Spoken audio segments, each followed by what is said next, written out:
பெண்ணின் ஆவிக்குரிய வாழ்க்கை, the spiritual life of captives young girl அப்படின்னு இங்கிலீஷ்ல நம்ம பார்க்கலாம். என்ன அப்படின்னு சொன்னா, யார் அந்த அடிமை பெண், அந்த இளம் பெண் யாரு, அவங்களுடைய வாழ்க்கை எப்படி இருந்துச்சு, இதெல்லாத்தையும் நம்ம உற்று நோக்கும் போது நிச்சயமாகவே அதன் வழியாக தேவன் நம்ம கூட பேசுகிறவரா இருக்கிறாரு. நம்முடைய வாழ்க்கையும் அவங்களுடைய வாழ்க்கையை ஒப்பிட்டு பார்த்து அவர்களுடைய வாழ்க்கை நம்மளுடைய வாழ்க்கையை ஒப்பிட்டு பார்த்து நம்மளுடைய வாழ்க்கையில இருக்கிற குறைகளையும் நிறைவுகளையும் நம்ம சரிப்படுத்தி கொள்றதுக்கு கர்த்தர் நமக்கு கிருபை செய்வாராக. நம்ம தொடர்ந்து நம்ம பார்க்கலாம். என்ன அப்படின்னு சொன்னா, உங்க வேதம் சொன்னா நீங்க எடுத்து வாசிங்க.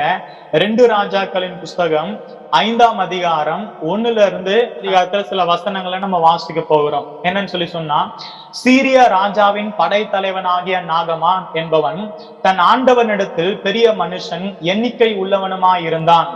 அவனை கொண்டு கர்த்தர் சீரியாவுக்கு ரட்சிப்பை கட்டளையிட்டார். மகா பராக்கிரமசாலியாகிய அவனோ குஷ்டரோகியாயிருந்தான். சீரியாவிலிருந்து தண்டுகள் புறப்பட்டு இஸ்ரவேல் தேசத்திலிருந்து ஒரு சிறு பெண்ணை சிறைப்பிடித்துக் கொண்டு வந்திருந்தார்கள். அவள் நாகமானின் மனைவிக்கு பணிவிடை செய்து கொண்டிருந்தாள். 2 ராஜாக்கள் 5ஆம் அதிகாரம் 1-2 வசனங்கள். அப்படி நம்ம தொடர்ந்து வாசிக்கும் போது 3 நாள் வாசிக்கும் போது, அவள் தன் நாச்சியாரை பார்த்து, என் ஆண்டவன் சமாரியாவில் இருக்கிற தீர்க்கதரிசியினிடத்தில் போவாரானால் நலமாயிருக்கும், அவர் இவருடைய குஷ்டரோகத்தை நீக்கி விடுவார் என்றாள். அப்பொழுது அவன் போய், இஸ்ரவேல் தேசத்து பெண் இன்ன பிரகாரமாய் சொல்லுகிறாள் என்று தன் ஆண்டவனிடத்தில் அறிவித்தான்.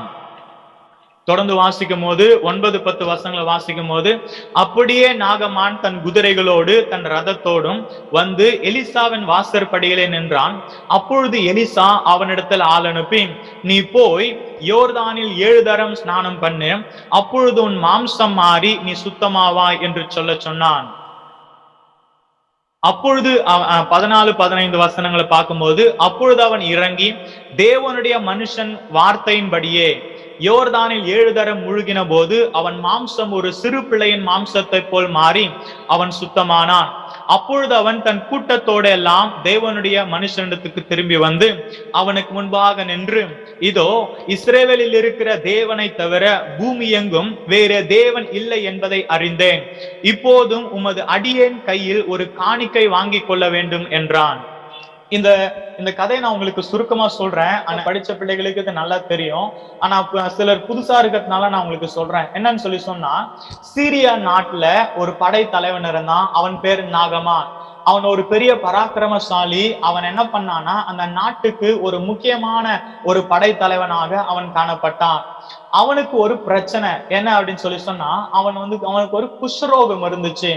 அவன் ஒரு குஷ்டரோகியா இருந்தான். ஆனாலும் கூட ஒரு படைகளை நடத்தக்கூடிய அளவுக்கு அவன் வல்லமை படைத்தவனா இருந்தான். அவன் என்ன பண்றான்னு சொன்னா, இஸ்ரவேல் தேசத்துல போய் இஸ்ரவேல் ஜனங்களை அவங்க மேல போரிட்டு அவங்களை என்ன பண்ண ஜெயித்து அந்த ஜனங்களை பிடித்து கொண்டு வரும்போது, அந்த இஸ்ரவேல் தேசத்துல ஒரு இளம் பெண்ணை, ஒரு சிறு பெண் சொல்லி பைபிள்ல, தமிழ் பைபிள்ல போட்டிருக்கு. இங்கிலீஷ் பைபிள்னா யங் கேர்ள் தான் போட்டிருக்கேன். ஒரு இளமையான கிட்டத்தட்ட ஒரு டீனேஜ்னு வச்சுக்கோங்களேன், அந்த வயசு இருக்கிற ஒரு பிள்ளைய அவன் என்ன பண்றான்னு சொன்னா பிடிச்சு கொண்டு வந்து அவன் அந்த இளம் பெண்ணை என்ன பண்றான், தன்னுடைய வீட்டுக்கு வேலைக்காரியா வச்சிடறான், தன்னுடைய மனைவிக்கு வேலை செய்யும்படி வச்சிடறான். அப்போ அந்த இளம் பெண் அந்த வீட்டுல வேலை செஞ்சுட்டு இருக்கும் போது அவன் என்ன பண்றான், ஒரு நாள் நாகமானுடைய குஷ்டரோகத்தை பத்தி கேள்விப்பட்டு, அவனுடைய குஷ்டரோகம் அப்படி இருந்தும் போது இந்த இளம் பெண் போய் என்ன சொல்றான்னு சொன்னா, ஆமா எங்க இஸ்ரவேல் தேசத்துல எங்க நாட்டுல எலிசான்றதான தீர்க்கதரிசி இருக்கிறாரு, அவர் ஒரு பெரிய தேவ மனுஷன், அவரிடத்துல நம்மளுடைய எஜமான் போவாருன்னு சொன்னா அவர் இவருடைய குஷ்டரோகத்தை சுகப்படுத்துவார் அப்படின்னு சொல்றாரு. அந்த இளம் பெண் சொல்றாங்க. இதை கேட்ட உடனே நாகமான் என்ன பண்றான்னு சொன்னா, அப்படியா, என்னோட குஷ்டரோகம் போறதுக்கு வழி இருக்குதா அப்படின்னு சொல்லிட்டு அவன் என்ன பண்றான்னு சொன்னா, தன்னோட நாட்டுல இருக்கிற ராஜாவின் இடத்துல மூலியமா பேசி அந்த நாட்டுக்கு அவன் என்ன பண்றான், போறான். அங்க போய் அவன் எலிசாவை மீட் பண்ணும்போது எலிசா என்ன சொல்றான்னு சொன்னா, நீ போய் யோர்தான்ல 7 தரம் முழுகி எழுந்திரி, உன்னுடைய குஷ்டரோகம் எல்லாம் சரியாகும்னு சொல்றாரு. அப்ப இவர் ஸ்டார்டிங்ல கோவப்பட்டா கூட அவர் என்ன பண்றாரு, சரி தேவனுடைய மனுஷன் சொல்றானேன்னு சொல்லிட்டு அவர் என்ன பண்றாரு, போயிட்டு என்ன பண்றாரு, யோர்தான்ல 1 2 3 6 முறை முழுகிறாரு. அவருக்கு ஒன்னும் ஆகல. 7வது முறை அவர் முழுகி எழுந்திருக்கும் போது அவருடைய சரீரத்துல இருக்கிற குஷ்டரோகெல்லாம் மாறி ஒரு சிறு பிள்ளையோட சரீரம் போல அவருக்கு மாறிடுச்சு. இத பார்த்த உடனே அவருக்கு பெரிய ஆச்சரியம். இந்த உலகத்துல இப்படிப்பட்ட ஒரு தேவன் எங்குமே இல்ல, உண்மையிலேயே இஸ்ரவேல் தேசத்துலதான் உண்மையான தேவன் இருக்காருன்னு அவர் புரிஞ்சுட்டு அவர் திரும்பி வந்து என்ன சொல்றாரு, எலிசாவின் இடத்துல உண்மையாவே உங்களுடைய தேவன் தான் உண்மையான தேவன் என்பதை அவர் என்ன பண்றாரு, அறிக்கை பண்ணி அந்த தேவனிடத்துல ஒப்பு கொடுக்கிறாரு. சோ இதுதான் இந்த கதையோட சுருக்கம். இதுல நம்ம என்ன கத்துக்க போறோம் அப்படின்னு சொன்னா, இந்த இளம் பெண்ணுடைய வாழ்க்கை, இந்த இளம் பெண்ணுடைய வாழ்க்கை எப்படி இருந்தது, கர்த்தர் அந்த மகளை எப்படி பயன்படுத்தினாரு, சோ அது மூலமா நாமளும் எப்படி பயன்பட போறோம், நம்மளுடைய வாழ்க்கை எப்படி இருக்குதுன்னு நம்ம என்ன பண்ண போறோம், ஒப்பிட்டு பார்த்து இங்க படிக்க போகிறோம். ஏன்னா இதுல 3 முக்கியமான காரியங்கள் வந்து உங்களிடத்துல நான் பேச போகிறேன். ஃபர்ஸ்ட் என்ன, இந்த இளம் பெண்ணை பத்தி சொல்லணும் அப்படின்னு சொன்னா, இந்த பெண்ணுடைய பெயர் வந்து வேதத்துல எழுதப்படல.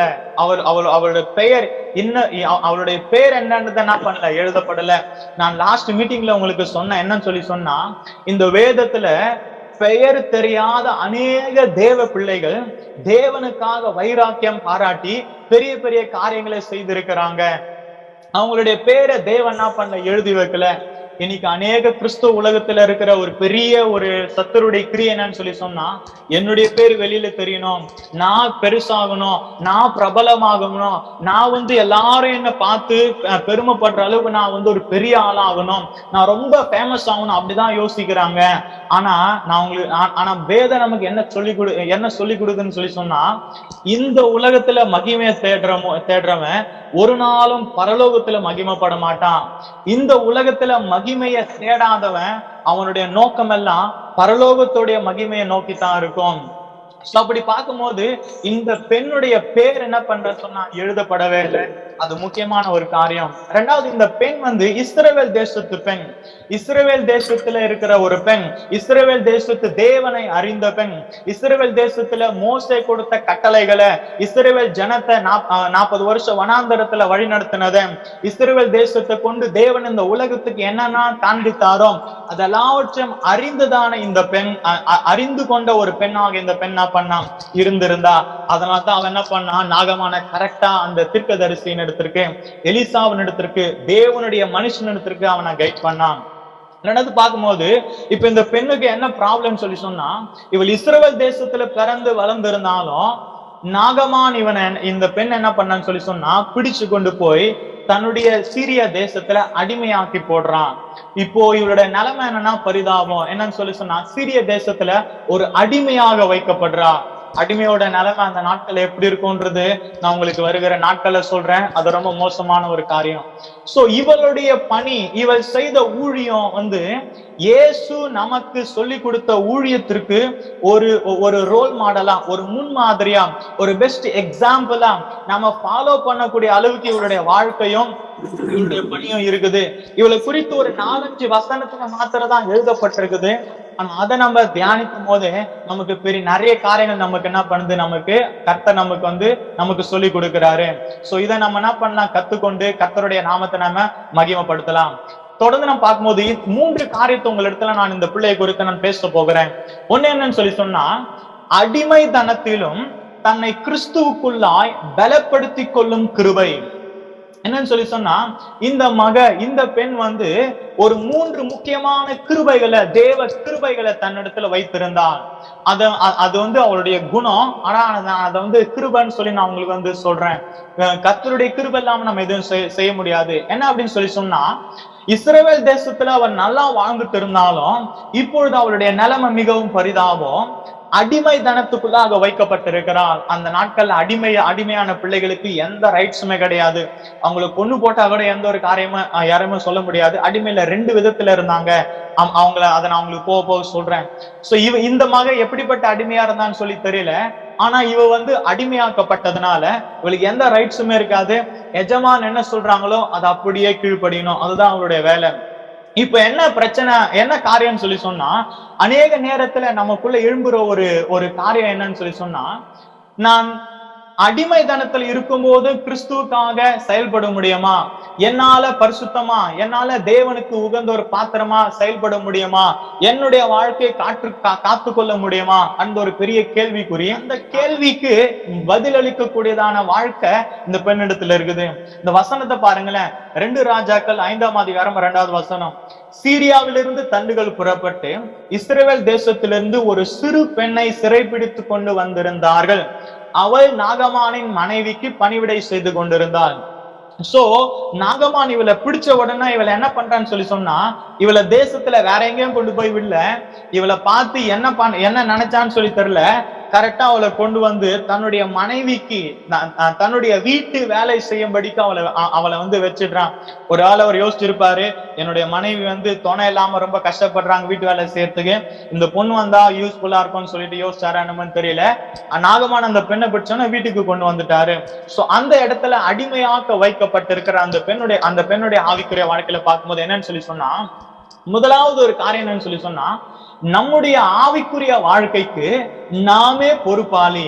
இதை நான் வந்து உங்களிடத்துல சொல்லணும்னு சொல்லிட்டு நான் வந்து யோசிச்சேன். என்னன்னு சொல்லி சொன்னா, அநேகர் இன்னைக்கு என்ன நினைக்கிறாங்கன்னு சொல்லி சொன்னா, யாருன்னா நமக்காக ஜெபம் பண்ண மாட்டாங்களா, யாருன்னா நம்மள வந்து உற்சாகப்படுத்த மாட்டாங்களா, யாருன்னா நமக்கு ஆவிக்குரிய வாழ்க்கையில நமக்கு உதவி பண்ண மாட்டாங்களா, என்னால தனியா ஜெபிக்க முடியலையே, என்னால தனியா போராட முடியலையே, என்னால ஆண்டவருக்காக பரிசுத்தமா ஆண்டவருக்காக ஒரு பெரிய வல்லமையா என்னால வாழ முடியலையே அப்படி சொல்லி நினைக்கிறாங்க. ஆனா நான் சொல்றேன் பாருங்க, நம்மளுடைய ஆவிக்குரிய வாழ்க்கைக்கு நாம தான் பொறுப்பாளி. நாம ஜெபிக்கிற ஜெபத்தை காட்டிலும் மத்தவங்க நமக்கு அதிகமா ஜெபிக்கவே முடியாது. சோ நம்மளுடைய லைஃப்ல முதல் காரியம் என்னன்னு சொல்லி சொன்னா, என்னுடைய ஆவிக்குரிய வாழ்க்கைக்கு, என்னுடைய விடுதலையான வாழ்க்கைக்கு, எனக்கு தேவன் கொடுத்திருக்கிற இந்த வாழ்க்கைக்கு நான் தான் பொறுப்பாளி. நான் தான் எனக்காக அதிகமா ஜெபிக்கணும். நான் என்ன விடுதலை ஆக்கி கொள்ள நான் தான் பிரயாசம் எடுக்கணும்னு தான் நம்ம என்ன பண்ணோம், அறிந்து கொள்ளணும். நல்லா கவனிங்க, யாருடைய உதவி இல்லாமலே நாம் நம்மை தேவனுக்குள் பலப்படுத்த கற்றுக்கொள்ள வேண்டும். இது 2வது பாயிண்ட். என்னன்னு சொல்லி சொன்னா, எல்லா நேரத்துக்கும் உதவி கிடைக்காது. அதுதான் வந்து இதோட பிரச்சனை. என்னன்னு சொல்லி சொன்னா, எல்லா நேரத்திலும் நமக்கு உதவி கிடைக்காது. அநேக நேரத்துல நம்ம தனிமையாக தான் வைக்கப்படுவோம். அநேக நேரத்துல நம்ம தனிமையா ஹெல்ப்லெஸ் சிச்சுவேஷன்ஸ்ல யாரும் உதவி செய்யக்கூடாத அளவுக்கு நம்ம தள்ளப்படுவோம். இந்த சிறு பெண்ணுடைய நிலைமை பாருங்க, தகப்பன் இல்ல, தாய் இல்ல, உறவினர்களை யாருமே இல்ல, தனிமையாக்கப்பட்டிருக்கிறான், அடிமையாக்கப்பட்டிருக்கிறான். இவளுக்கு உதவி செய்யறதுக்கு யாருமே இல்லை. அப்போ நம்மளுடைய ஆவிக்குரிய வாழ்க்கையில நம்ம அதிகமா பலப்படணும், ஆண்டவருக்குள்ளாக நம்ம அதிகமா கட்டப்படணும்னு சொல்லி சொன்னா, என்னன்னு சொல்லி சொன்னா, மற்றவர்களுடைய உதவி இல்லாமலே நான் வந்து தனியாதான் நம்ம வாழணும் அப்படின்னு சொல்லி நான் சொல்லல. நிச்சயமாகவே நமக்கு மற்றவர்களுடைய உதவி தேவை. இயேசுவே நம்மளை ஒன்னா சேர்ந்துதான் ஊழியம் செய்ய சொல்லி இருக்கிறாரு, அதுல எந்த மாற்று கருத்தும் இல்லை. ஆனா என்னன்னு சொல்லி சொன்னா, என்னுடைய ஆவிக்குரிய வாழ்க்கையை பலப்படுத்தி கொள்றதுக்கு என்னுடைய பலன் போதுமானதாக இருக்க வேண்டும். நான் தேவனுக்குள்ளாக பலப்படுவதற்கு என்னை நான் பயிற்றுவிக்க வேண்டும், என்ன நான் பிராக்டிஸ் பண்ணிக்கணும். என்னுடைய ஸ்பிரிச்சுவல் லைஃபை நான் பில்ட் பண்றதுக்கு நானே பிராக்டிஸ் பண்ணிக்கணும்ன்றதுதான் இந்த முக்கியமான ஒரு காரியம். இதுல நம்ம தொடர்ந்து பார்க்கும்போது என்னன்னு சொல்லி சொன்னா, அடிமைதனத்திலும் தன்னையும் தன் ஆவிக்குரிய வாழ்க்கையும் காத்து கொள்ள முடியும். எப்படின்னு சொல்லி சொன்னா, ஆண்டவர் அநேக இஸ்ரவேல் ஜனங்களை என்ன பண்ணாருன்னு சொல்லி சொன்னா, அவர்கள் செய்த அந்த தேசம் செய்த பாவத்தை நிமித்தமாக அவர்களை அடிமைதனத்திற்கு ஒப்பு கொடுத்தா. நீங்க யோசிச்சு பாருங்களேன், பாபிலோன் தேசத்துக்கு இஸ்ரவேல் ஜனங்களை அடிமையாக்குனாரு. ஆனா அந்த அடிமைதனத்துல போய் சிக்கி கொண்டது யாரு? தானியேலு, சாத்ராக்கு, மேஷாக்கு, ஆபேத்நகோ. அப்புறம் இப்படி எஸ்தரு, மொர்தேகாயி, நெகேமியா அங்கே பிறந்து வளர்ந்தாரு. இப்படிப்பட்ட நிறைய தேவ பிள்ளைகளும் அடிமையாக்கப்பட்டாங்க. இப்ப யோசிச்சு பாருங்களேன், தானியேலு பாபிலோன்லயே சூப்பரா ஆவிக்குரிய வாழ்க்கை வாழறவன், இஸ்ரவேல் தேசத்துல அவன் நல்லா வாழ்ந்திருக்க மாட்டானா? அப்ப அவனுக்கே ஆண்டவர் பனிஷ்மெண்ட் கொடுக்கிறாரு, அவனையா கொண்டு போய் பாபிலோன்ல வைக்கிறாரு. இதுல நம்ம கற்றுக்கொள்ள வேண்டிய விஷயம் என்னன்னு சொல்லி சொன்னா, ஒரு தேசம் பாவம் செய்யும் போது, ஒரு தேசம் தேவனுக்கு விரோதமாக போகும்போது, ஆண்டவர் அவர்களை மொத்த பேரையும் அடிமைதனுக்கு ஒப்பு கொடுக்கும் போது, அந்த தேசத்துல நல்லவர்களும் தேவனுக்காக பரிசுத்தமாக வாழுகிறவர்களும் தேவனுக்காக உண்மையாக இருந்தவர்களும் கூட அடிமைதனத்துக்குள்ளாக தள்ளப்படுறாங்க. அப்ப கேட்கும் போது ஆண்டவருக்கு ஒரு கேள்வி, ஐயா இவன் நல்லா இருக்கிறவனையும் அடிமைத்தனத்துல ஒப்பு கொடுக்குறீங்களே, ஏன் அப்படின்னு சொல்லி நம்ம யோசிக்கும் போது நமக்கு கிடைக்கிற ஒரு பதில் என்ன தெரியுமா? ஆண்டவர் நமக்கு கொடுக்குற பதில் என்ன தெரியுமா? இவன் எங்க போனாலும் ஒழுங்கா இருப்பான்னு எனக்கு தெரியும், இவன் எங்க வச்சாலும் பரிசுத்தமா இருப்பான்னு எனக்கு தெரியும், இவன் எங்க போனாலும் என்னை விட்டு பிரிய மாட்டான்னு ஆண்டவருக்கு அவங்க மேல அவ்வளவு பெரிய ஒரு நம்பிக்கை. அதனாலதான் தானியேல் எல்லாம் நம்பி அவர் அடிமைத்தனத்துக்குள்ளாக அமிச்சாரு, யோசேப்பை நம்பி அடிமைத்தனத்துக்குள்ள அமிச்சாரு, மொர்தெகாயை நம்பி அமிச்சாரு, எஸ்தரை நம்பி அமிச்சாரு. சோ இந்த நாள்ல நம்மளுடைய ஆவிக்குரிய வாழ்க்கை எப்படி இருக்குது? நாம தனிமையாக்கப்படும் போதும், எந்த உதவியும் இல்லாத போதும், நாம அடிமைத்தனத்துக்குள்ளாக போகும் போதும் நாம எப்படி இருக்கிறோம்? நம்மளுடைய ஆவிக்குரிய வாழ்க்கைய நாமளே பில்ட் பண்றதுக்கு, நம்மளே தேவனுக்குள்ளாக கட்டி எழுப்புறதுக்கு நாம பலனுள்ள ஜனங்களா இருக்கிறோமா? இந்த நாம யோசிச்சு பார்க்கணும். கர்த்தர் பேசுவாராக. இந்த வசனத்தை பாருங்களேன், 1 யோவான் 2:27, நீங்கள் அவராலே பெற்ற அபிஷேகம் உங்களை நிலைத்திருக்கிறது, ஒருவரும் உங்களுக்கு போதிக்க வேண்டியதில்லை, அந்த அபிஷேகம் சகலத்தையும் குறித்து உங்களுக்கு போதிக்கிறது, அது சத்தியமா இருக்கிறது, பொய்யல்ல, அது உங்களுக்கு போதித்தபடியே அவரில் நிலைத்திருப்பீர்களாக. இதுல ஆண்டவர் கிளியரா எழுதி வச்சிருக்காருன்னு சொல்லி சொன்னா, அப்பா நீ பெற்ற அபிஷேகம் உனக்கு போதிக்கும், நீ பெற்ற அபிஷேகம், நான் உனக்கு கொடுத்த வல்லமையா அபிஷேகம் உன்ன என்ன பண்ணும்? போதிக்கும். ஒருவரும் உனக்கு போதிக்க வேண்டிய அவசியம் இல்ல. இதுக்கு அர்த்தம் நான் யார் பேச்சும் கேட்க மாட்டேன், என் அபிஷேகத்தை மட்டும் தான் நம்புவேன் அப்படின்றது கிடையாது. அநேக நேரத்துல எனக்கு உதவி செய்யறதுக்கு ஆள் இல்லாம போனாலும், எனக்கு போதிக்கிறதுக்கு ஆள் இல்லாம போனாலும், நான் பெற்ற அபிஷேகம் என்ன நடத்தும், நான் எனக்கு கொடுத்த அபிஷேகம் என்ன போதிக்கும்ன்றதுதான் இந்த வசனத்தோட காரியம். சோ நமக்கு கொடுக்கப்பட்ட அபிஷேகத்தை நம்ம சரியா பயன்படுத்துகிறோமா? அது போதிக்கிற சத்தத்துக்கு நம்ம செவி கொடுக்கிறோமா? அதுதான் நம்ம யோசிக்க வேண்டிய ஒரு காரியம். இங்க பாருங்களேன், அது சத்தியமா இருக்கிறது, அது பொய் அல்ல. கர்த்தர் நமக்கு ஒரு வல்லமையான சத்தியமுள்ள ஒரு பரிசுத்த ஆவியானவர் கொடுத்திருக்கிறாரு. சோ அவரை நம்ம எப்படி பயன்படுத்துறோம், அந்த அபிஷேகத்தை நம்ம எப்படி வைத்திருக்கிறோம் நம்ம யோசிச்சு பார்க்கணும்.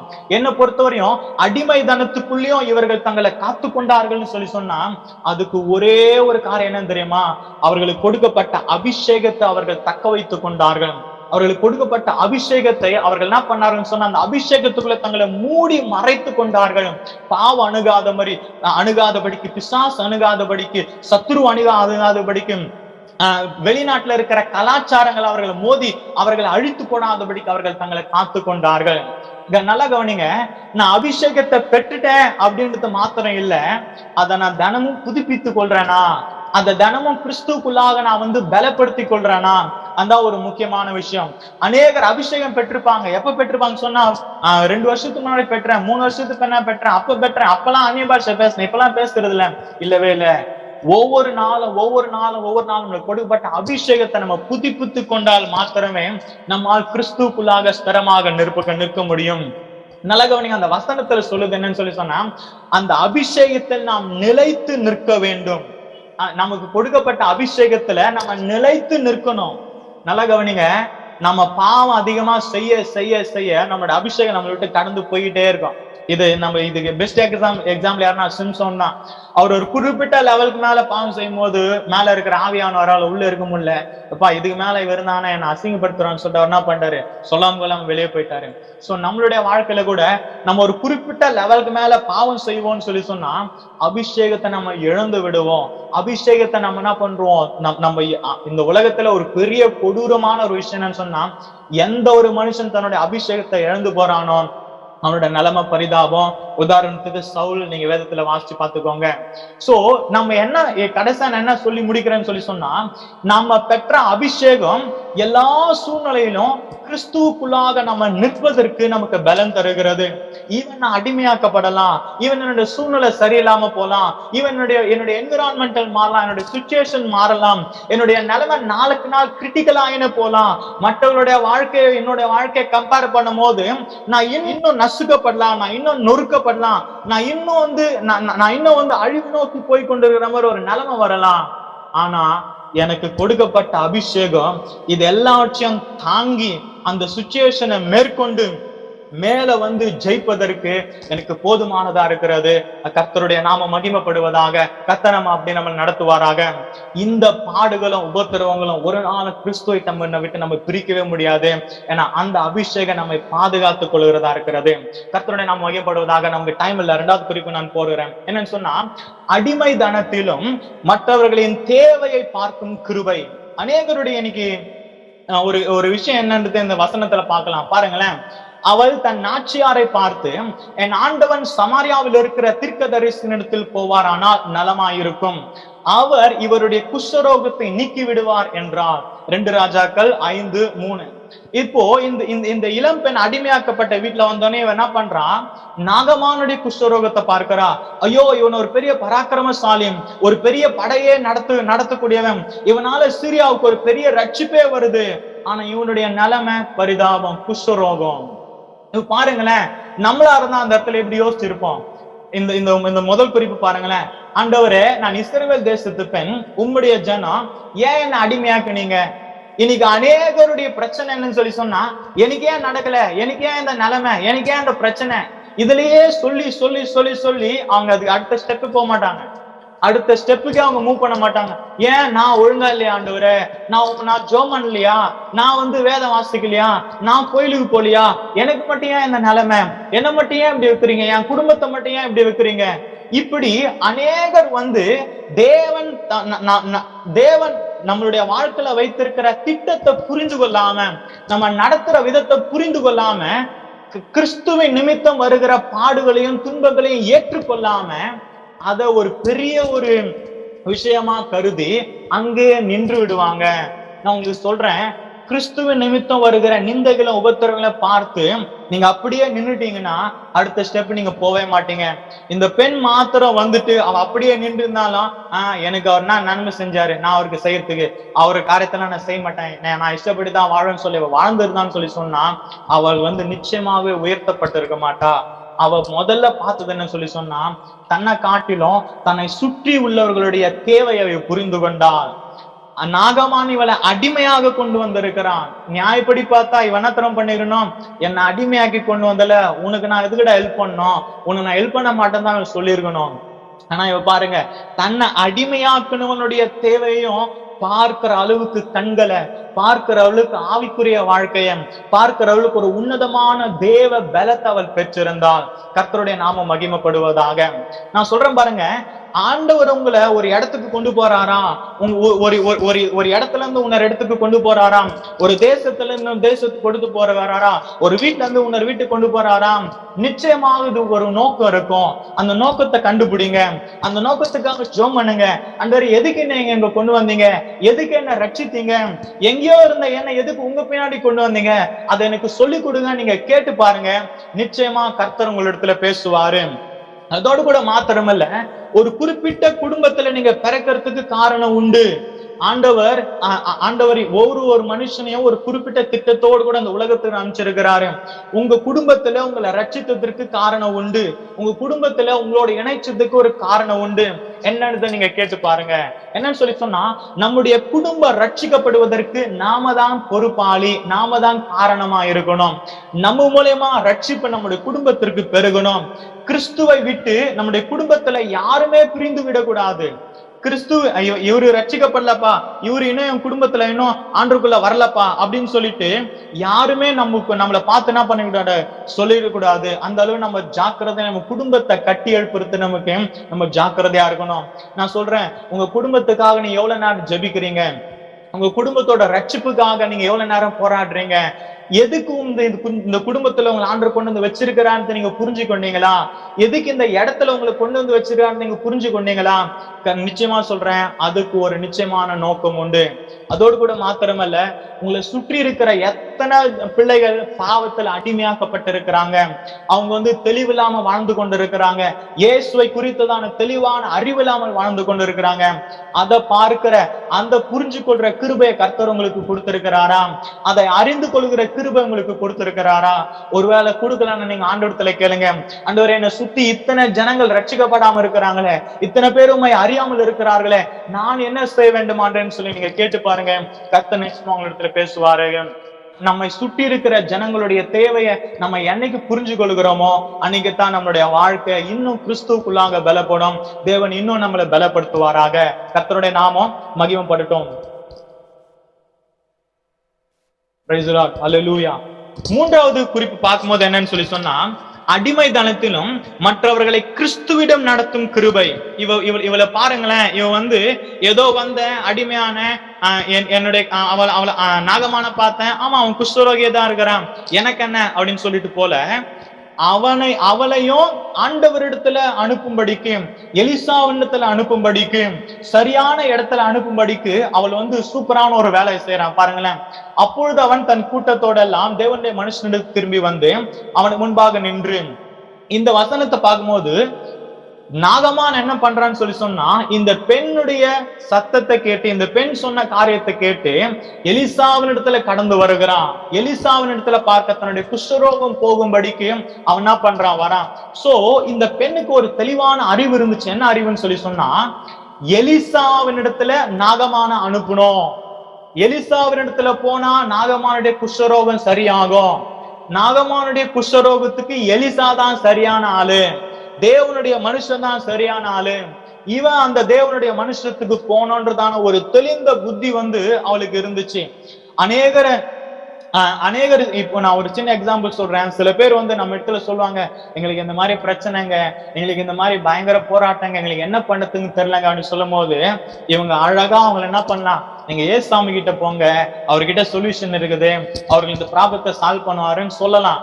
சில பேர் அப்படி சொல்ல மாட்டாங்க. என்ன தெரியுமா சொல்லுவாங்க, மாத்தி சொல்லுவாங்க, நீங்க இந்த மாதிரி பண்ணி பாருங்க, நீங்க இந்த ஸ்டெப் எடுத்து பாருங்க, நீங்க இந்த டாக்டரை பாருங்க, நீங்க இது பாருங்க. இதெல்லாம் நான் தப்புன்னு சொல்ல கண்டிப்பா செய்யலாம்.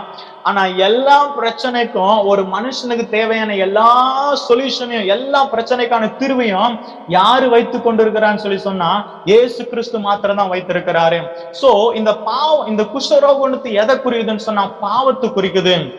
நாகமானுடைய நிலைமை என்னன்னு சொல்லி சொன்னா, அவன் பாவத்தினால நிறைஞ்ச ஆவிக்குரிய விதத்துல பார்க்கும்போது அவன் ஒரு பாவி, பாவத்தினால நொறுக்கப்பட்டு பாவத்தினால சிதைந்து போன ஒரு வாழ்க்கை வாழ்ந்து கொண்டிருக்கிறான். ஒரு பெரிய பராக்கிரமசாலி, அவனை எதிர்க்க ஆளே இல்ல தேசத்துல, ஒரு பெரிய படை தளபதி, எல்லா படையும் அவனுக்கு கீழே நடுங்கும். ஆனா அவனுடைய பிரச்சனை பாருங்க, குஷ்டரோகம். வெளியில சொல்ல முடியாது, குஷ்டரோகம். அவன் எப்படி கண்ணீர் வடித்து கொண்டிருப்பான் பாருங்க. இன்னைக்கும் கூட எத்தனை குடிகாரங்க கண்ணீர் வடிக்கிறாங்க தெரியுமா? இன்னைக்கு காலையில நான் ரிடல்ஸ்ல ஒரு பிரேயர் நடத்திட்டு இருந்தேன். ஒருத்தர் பயங்கரமா குடிச்சிட்டு ஓன்னு அழுகுறாரு. எனக்கு அந்த குடிகாரனை பார்த்து என்ன பண்ணதுன்னு தெரியல. நாம சுவிசேஷம் இப்ப ஆண்டை பத்தி சொன்னாலும் அவனுக்கு மண்டையில எதுவுமே ஏறாது. ஆனா பயங்கரமா அழுகுறாரு. ஆனா அவர் இங்கிலீஷ் அவ்வளவு சூப்பரா பேசுறாரு. அவர் என்ன கேட்கிறாரு, நீ சர்ச்சு நத்துறியா, நீ ஊழியக்காரனா, இயேசுதான் உன்னை என்கிட்ட அனுப்பிச்சிருக்கிறாரு தெரியுமா? நான் இப்போ சூசைட் பண்ண போனேன், பாரு கையில பாட்டில் இருக்குது, குடிக்க கூடாதுதான், தப்பு தான், எனக்கு இயேசுவை பத்தி தெரியும், ஆனா என் குடும்பத்துல எல்லாரும் என்னை ஏமாத்திட்டாங்க, நான் சாவு போறேன் அப்படின்னு சொல்லியிருந்தாரு. எனக்கு என்ன பண்ணதுன்னு தெரியல. அவரை கூப்பிட்டு உள்ள உட்கார வச்சு 10 நிமிஷம் உட்காருங்க, நல்லா அழுங்கன்னு அழ வச்சுட்டேன். அவர் நல்லா ஃபுல்லா அழுது ரிலாக்ஸ் ஆனதுக்கு அப்புறம் அவர் சொன்னேன், நீங்க சாகுறது ஒரு நாள் சொல்யூஷன் கிடையாது. ஒரு பிரச்சனைக்கு நீங்க சாகணும்னா நீங்க என்னைக்கோ செத்து போயிருக்கணும். நான் சொல்றேன், இந்த ஏசாமியை நம்புங்கன்னு சொல்லி சொன்னேன். அவர் ஒத்துக்கவே இல்லை கடைசி வரையும். ஆனா கடைசி நான் சொன்னேன், நீங்க செத்தீங்கன்னா நரகத்துக்கு தான் போவீங்கன்னு நான் சொன்னேன். அதை பார்த்தோன்னே, நரகத்துக்கா? நான் ஏன் நரகத்துக்கு போனோம், ஏசுனை நரகத்துக்கு விட மாட்டாருன்னாரு. நான் சொன்னேன், உன் ஆண்டவர் கொடுத்த லைஃப அவர் எடுக்காம நீங்களே எடுத்துக்கிட்டீங்கன்னா அது ஒரு பெரிய பாவம், நீங்க கண்டிப்பா நரகத்துக்கு தான் போவீங்கன்னு சொன்னோன்னே அவர் பயம் வந்துச்சு. அவர் சொன்னாரு, நான் சாக மாட்டேன், இப்ப நான் போதையில இருக்கிறேன், எனக்கு எதுவுமே புரியல, என் நம்பர் நோட் பண்ணிக்கோ, நாளைக்கு நான் வரேன் அப்படின்னு சொல்லிட்டு போயிருக்கிறாரு. இப்போ பாருங்களேன், இன்னைக்கு ஜனத்தோட நிலைமை பாருங்களேன். யாராச்சும் ஆறுதல் சொல்ல மாட்டாங்களா? யாராச்சும் எனக்கு ஒரு நல்ல காரியத்தை சொல்ல மாட்டாங்களா? யாராச்சும் இந்த பாவத்திலிருந்து விடுதலை ஆக மாட்டாங்கன்னு சொல்லிட்டு எத்தனை பேர் தவித்து கொண்டு இருக்கிறாங்க. ஆனா இன்னைக்கு நாம் அதை பார்த்துட்டு எப்படி இருக்கிறோம்? இந்த பெண்ணால, இந்த பராக்கிரமசாலியே நல்லா பாருங்க, இவன் ஒரு பெரிய பராக்கிரமசாலியா இருந்தாலும் அவனுடைய பிரச்சனையை அவன் அறிந்து கொண்டான், அவனுடைய சூழ்நிலையை அவள் புரிந்து கொண்டான், அவனுக்கு என்ன தேவைன்றதை இவ கரெக்டா புரிஞ்சுக்கிட்டான், அவளை கரெக்டா கைட் பண்ண வேண்டிய இடத்துக்கு அனுப்புனான். இன்னைக்கு அநேகர் இயேசுன்றதான ஒரு சொல்யூஷன் தெரியாம எங்கெங்கேயோ ஓடுறாங்க. கடைசியில அவங்கள வாழ்க்கை மாறலன்னோனையும் வேற விபரீதமான முடிவெடுக்கிறாங்க. இங்க பாருங்களேன், இது எனக்கு ஒரு பெரிய ஆச்சரியம். என்னன்னு சொல்லி சொன்னா, ஒரு பெரிய பராக்கிரமசாலி, பெரிய படை தளபதி ஒரு சிறு பெண்ணுடைய பேச்சை கேட்கிறான். இது உங்களால அனலைஸ் பண்ண முடியுதுங்களா? ஒரு சிறு பெண்ணுடைய பேச்சு எப்படி கேட்க முடியும்? ஒரே ஒரு காரணம் என்னன்னு தெரியுமா? அவனுக்குள்ள பாவத்தோட விளைவு அந்த அளவுக்கு போராடி கொண்டு இருக்கிறது. எதனா ஒரு சொல்யூஷன் கிடைக்காதா அப்படின்ற ஒரு ஏக்கம் என்ன பண்ணுது, அவ ஒரு வார்த்தை சொன்னோன்னே அவங்க ஓடிடுறாங்க. சோ நம்மளுடைய வார்த்தைகளுக்காக நீ அநேகர் காத்து கொண்டு இருக்கிறாங்க. நாம எப்படி செயல்படுங்க நம்ம பார்த்துக்கலாம், நம்ம வந்து யோசிச்சு பார்க்கணும். இன்னொரு வசனம் நான் சொல்லி முடிச்சிடுறேன். என்னன்னு சொல்லி சொன்னா, பிலமோன் 1:10 பவுல் சொல்றாரு, என்னவென்றால் கட்டப்பட்டிருக்கையில் நான் பெற்ற என் மகனாகிய ஒனேசிமை காகமை வேண்டிக் கொள்கிறேன். இது ஒரு பெரிய சப்ஜெக்ட், எனக்கு டைம் இல்ல சொல்றதுக்கு. பவுல் வந்து சிறைச்சாலையில இருக்கிறாரு. அந்த சிறைச்சாலையில ஒனேசிம்ன்ற ஒருத்தரை மீட் பண்றாரு. அவன் யாருன்னு சொன்னா, ஒரு திருட்டு வேலை செஞ்சுட்டு அங்க உள்ள வந்திருக்கிறாரு. அப்போ பவுல் என்ன சொல்றாரு, இயேசுவை பத்தி ஒனேசிமுக்கு சொல்லி அவனை என்ன பண்றாரு, கிறிஸ்துவுக்குள்ளாக நடத்துறாரு. இப்ப பாருங்களேன், பவுலே ஆல்ரெடி சிறைச்சாலையில இருக்கிறாரு. அவருக்கே ஏகப்பட்ட பிரச்சனை. அவரு போய் சுவிசேஷம் சொல்லிட்டு பயங்கரமான அடியும் உதவி வாங்கி சிறைச்சாலையில இருக்கிறாரு. ஆனா சிறைச்சாலைக்குள்ள இருந்தாலும் அவரால் சும்மா இருக்க முடியல. சிறைச்சாலையிலே ஒருத்தனை ரட்சிப்புகளா நடத்துறாரு, ஒரு திருடனை நடத்துறாரு. அப்ப பாருங்க, பவுலுடைய குணம், ஆவிக்குரிய வாழ்க்கை எந்த அளவா இருந்துச்சு. பவுலும் நிச்சயமா அந்த பெண்ணுக்கு ஈக்குவல் தான். அவளாம் அங்க கட்டப்பட்டு இருக்கிறா, பவுலும் இங்க கட்டப்பட்டு இருக்கிறாரு. அவளால இங்க சும்மா இருக்க முடியல, பவுலால இங்க சும்மா இருக்க முடியல. அவங்க நாகமான நடத்துறா, பவுல் இங்க ஒனேசிம நடத்துறாரு. கவனிங்க, ஒனேசிமு ஒரு பயங்கரமான திருடன். ஆக்சுவலா ஒரு சர்ச்சில இருந்து திருடிட்டு ஓடின ஒனேசிமு. நான் இவங்க டைம் இருக்கும்போது நான் சொல்றேன், ஓகேங்களா? ஆனா யார் வீட்டுனா, பிலமோன் வீட்டுல திருடிட்டு அவர் ஓடுறாரு. அவர் ஜெயில மாட்டினவனையும் பவுல் சுவிசேஷம் அறிவித்ததுனால ஜெயிலுக்கு போறாரு. அந்த இடத்துல ஒனேசிமுக்கு கர்த்தரை பத்தி சொல்லி அவனை ரட்சிப்புகளா நடத்துறாரு. ஒனேசிமு என்ன பண்றான், ரட்சிக்கப்பட்டு மறுபடியும் எவன்கிட்ட இருந்து திருடிட்டு ஓடி வந்தானா அவர்கிட்டயே ஓடுறாரு. அப்ப பாருங்க, அவர்கிட்டயே திரும்பி போறாரு. அந்த அளவு பெரிய மனமாற்றத்தை பவுல் அவருக்குள்ள வந்து உண்டாக்குனாரு. சோ இன்னைக்கு நாம எப்படி இருக்கிறோம்? கடைசியா நான் சொல்லி முடிக்கிறேன்னு சொல்லி சொன்னா, இந்த நாகமான்றது எது தெரியுமா குறிக்குது? இந்தியாவை தான் குறிக்குது. ஏன்னா அநேக வேத வல்லுநர்கள் சொல்றாங்க, வேதத்துல இந்த நாகமான் அப்படின்றது இந்தியா. அவன் ஒரு பெரிய பராக்கிரமசாலி, இந்தியா ஒரு பெரிய நாடு. அவன் வந்து ஒரு படை தளபதியா இருந்தான். இந்தியா வந்து ஒரு பெரிய வளரும் நாடுகள்ல வந்து அது வளர்ந்துச்சு, பெரிய ஒரு இதுவா வந்துச்சு. ஆனா இந்தியாவோட பெரிய பிரச்சனைன்னு தெரியுமா? குஷ்டரோகம், பாவம். இன்னைக்கு இந்தியா வந்து பாவம் வந்து கவி பிடித்து கொண்டு அநேக பிள்ளைகளை நரகத்துக்கு நேராக நடத்தி கொண்டிருக்கிறது. பாவம் வந்து இன்னும் பெருக பெருக பெருக வாலிபர்கள் எல்லாரும் என்ன பண்றாங்க, இந்த நாட்கள்ல சிறு பிள்ளைகள் இருந்து வாலிபர்கள், முதியவர்கள் எல்லாரும் பாவத்தை நோக்கி வேகமா ஓடிக்கொண்டிருக்கிறாங்க. சோ இந்த நாகமானுக்கு அந்த சிறு பெண்ணை போல் ஆட்கள் தேவை. ஏன் நீயும் நானும் அது இருக்கக்கூடாது? கர்த்தர் நம்மோடு கூட பேசுவாராக. இந்த நாள்ல செய்தி அதுதான். என்னன்னு சொல்லி சொன்னா, அந்த இளம் பெண்ணுடைய ஆவிக்குரிய வாழ்க்கை, அடிமைதனத்திலையும் தன்னை கிறிஸ்துவுக்குள்ளாக பலப்படுத்திக் கொள்ளும் கிருபை, அடிமைதனத்திலையும் மற்றவர்களுடைய தேவையை பார்த்து செயல்படக்கூடிய கிருபை, அடிமைதனத்திலையும் மற்றவர்களை கிறிஸ்துவுக்குள்ளாக நடத்துகிற ஒரு பெரிய கிருபையை அந்த மகள் பெற்றிருந்தால். கர்த்தர் நம்மோடு கூட பேசுவாராக. கர்த்தருடைய நாம மகிமைப்படட்டும். இன்னைக்கு நாம செய்கிற ஊழியங்கள் எப்படி இருக்குது? நம்மளுடைய ஆவிக்குரிய வாழ்க்கை எப்படி இருக்குது? கர்த்தர் நம்மோடு கூட பேசுவாராக.